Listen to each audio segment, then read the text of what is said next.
Nigeria is still arguing about January 15th, 1966, not in footnotes, not only in classrooms or history books, but in memory, where events are felt before they are understood. For nearly 6 decades, that night has resisted closure. It has been simplified, politicized, and ethnicized. To some, it was a revolutionary act meant to save a failing nation. To others, it was the beginning of ethnic mistrust that would tear Nigeria apart. From my own point of view, corruption, nepotism on the part of politicians of all parties, and the danger of internal strife in Nigeria swept the army into power. Some of these soldiers, I believe, are much more intelligent and much more patriotic than the politicians, whom we all condemn. This documentary does not seek to defend or condemn. It seeks to explain, because January 1966 did not merely end a government, it reshaped how Nigerians understood power, fear, and one another. Nigeria's first republic did not collapse suddenly. By the mid-1960s, the young nation was already under severe strain. The federal system, designed to balance diversity, had hardened regional divisions instead. Politics became regional before it was national. Economic disparities deepened tensions. The real crisis began in 1957-58, during the constitutional conferences preparatory to independence. The NCNC was told that if they formed a coalition with the action group, they would have problems, because the number of Yoruba who are educated was almost equal to the number of Igbo people who are educated, and that the struggle between the two ethnic groups, and therefore the two political parties, NCNC and AG, would tear the coalition apart. The North relied on agriculture, the East on trade and emerging industry, and the West on cocoa and commerce. Unequal development fed suspicion and resentment across regions. Elections increasingly disputed, allegations of rigging became routine. Political violence, especially in the Western region, escalated into chaos, assassinations, and public disorder. A crisis remembered as Operational Witty. Civilian leaders appeared unable, unwilling to govern responsibly. Northern leaders feared Igbo dominance. Western leaders struggled against internal party factionalism. Inside the military, young officers watched closely, trained to believe in hierarchy, order, and national unity. They saw, instead, political chaos and moral decay. This context matters. Coups do not emerge from calm societies.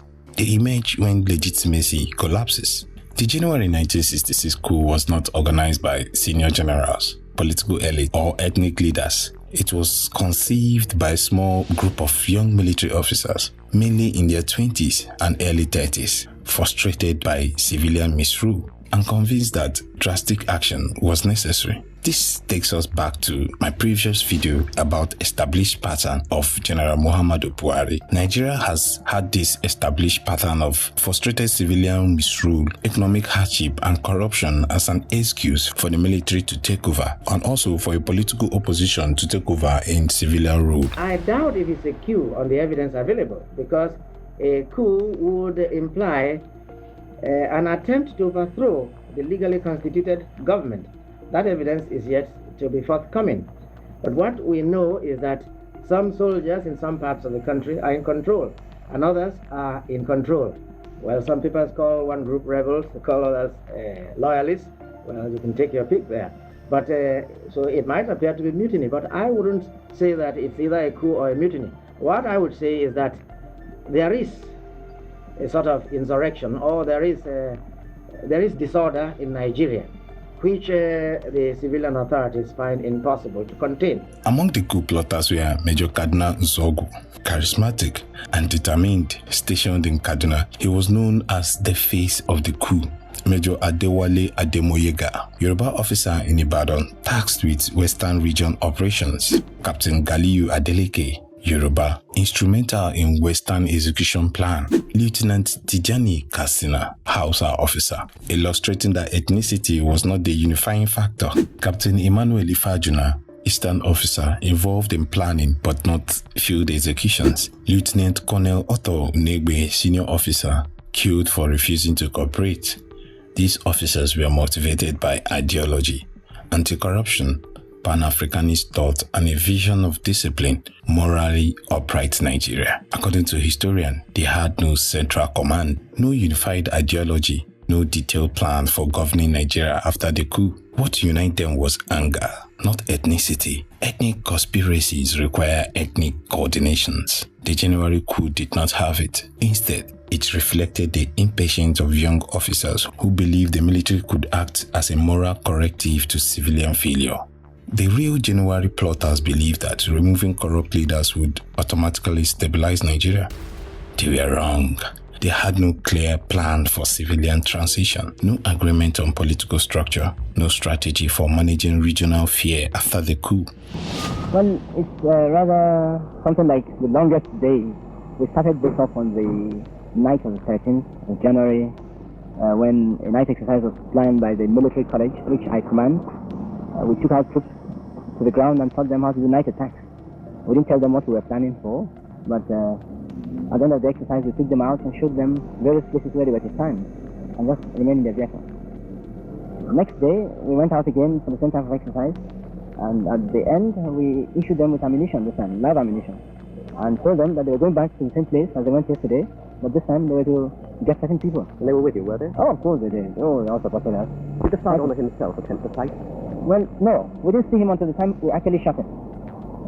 He ran away from his house when we fired the first few shots of anti-tank gun into the building. The whole roof was blown up and the place was set alight. And then we went to the rear of the house and started searching from room to room until we found him amongst the women and children, hiding himself. So we sort of took away the women and children and took him. Now, what are your relations with General Ironsi in Lagos? Well, very good. He's my boss. I have always been under him, and I still am under him. There isn't really any problem with you. Misunderstandings arose, but this was due to the publication in the press and by announcements over the radio. At one time, they started calling us in Kaduna rebels, whereas in fact the revolution was all a planned affair all over the country. A coup designed for domination plans control. The January coup plans disruption. It assumed Nigerians will welcome change. It underestimated how deeply Nigerians feared instability and how quickly fear turns into suspicion. This was not a coup prepared to rule. It was a coup prepared to punish, and punishment alone cannot build a nation. I was in secondary class 4 that morning of the coup. I was in class 4. And what I felt, and I still feel today, was that Nigeria lost a moment of national unity. One of the most overlooked facts challenges the ethnic narrative. The coup plotters planned to release Chief Obafemi Awolowo from prison and appoint him head of provisional government. Awolowo was Yoruba. He was the most prominent opposition figure in Nigeria. He was not Igbo. If the coup was intended as an Igbo ethnic takeover, this decision makes no sense. Instead, it points to a different reality. The coup was imagined as a corrective revolution, not a tribal project. But imagination is not execution. The coup unfolded unevenly. In Kaduna, Major Nzogo led operations successfully. In Ibadan, Ademoyoga and Adeleke executed the western targets. In Lagos, the heart of the federal power, the coup failed. In Jos, small-scale clashes occurred, but the coup lacked coordination. Casualties included Prime Minister Abubakar Tafawa Balewa, Northern Premier Ahmedu Bello, Western Premier Samuel Akintola, senior Northern and Western military officers.